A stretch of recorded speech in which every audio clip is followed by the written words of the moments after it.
ஈரோட்டில் நின்றுக்கலாம் கேட்டா ஜம்முன்னு கிழக்குல நின்றுக்கலாம் அதெல்லாம் எங்க அதிகப்படியான கேட்டுட்டு இருக்கானுங்க சேர்ந்தா ஒரு சான்ஸ் நினைச்சுக்கோ ஐயா நீங்க என்ன சொல்றீங்க கூட்டணியில சேர்ந்துதான் கார்த்தி ஆவணாவே சேர்ந்துட்டான்னா டப் ஃபைட்ல வேணா திமுக ஜெயிக்கும் ரொம்ப டப் ஃபைட்ல தான் ஜெயிக்க முடியும். 1,700 என்னது இல்லைங்க ஐயோ சேர்ந்தாலும் எடப்பாடி தாங்க பவர் ஓவருங்க. அவங்க சேர்ந்தாலும் எடப்பாடிக்கு பவர் ஓவருங்க. உங்களுக்கு வந்து 6 அடிக்க முடியாதுங்க தடவை பூரா வந்து சிக்கலாகி போச்சுங்க.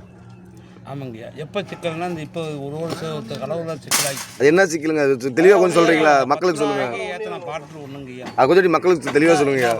ஐயா அது நீங்கள் வந்து கொஞ்சம் சிக்கல் சரி பக்கடா நான் வேணா சொல்லட்டுமா பக்கடா என்டிஏ கூட்டணியில் விஜய் என்டிஏ கூட்டணியில் விஜயும் சேர்த்திக்கல விஜய் இல்லை இன்னும் 2 கூட்டணி கூட சேர்த்துக்க சொல்லு முடிஞ்சா தமிழ்நாட்டில் கரூரில் நின்று அவனை ஜெயிக்க சொல்லிடுறியா என்டிஏ கூட்டணியா சரியா? நான் அரசியலை பற்றி நான் சாவர வரைக்கும் நான் பேச மாட்டேன் அரசியலுக்கு நான் போகலையா அப்புறம் என்னங்க போக முடியும் சொல்லுங்கய்யா.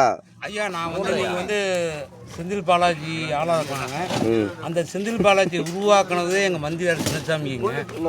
நாங்கள் ஆவாரங்காட்டு புதுங்க செந்தில் பாலாஜி நீங்கள் பெஸ்ட்டு நீங்கள் எந்த கட்சிங்க ஐயா டிஎம்கே பற்றி கேட்டால் வந்து விஜயகாந்த் கட்சிங்கிறீங்க அப்புறம் எடப்பாடியார் தான் ஜெயிப்பாருங்கிறீங்க அப்புறம் வந்து நாங்கள் தான் திமுகங்கிறீங்க.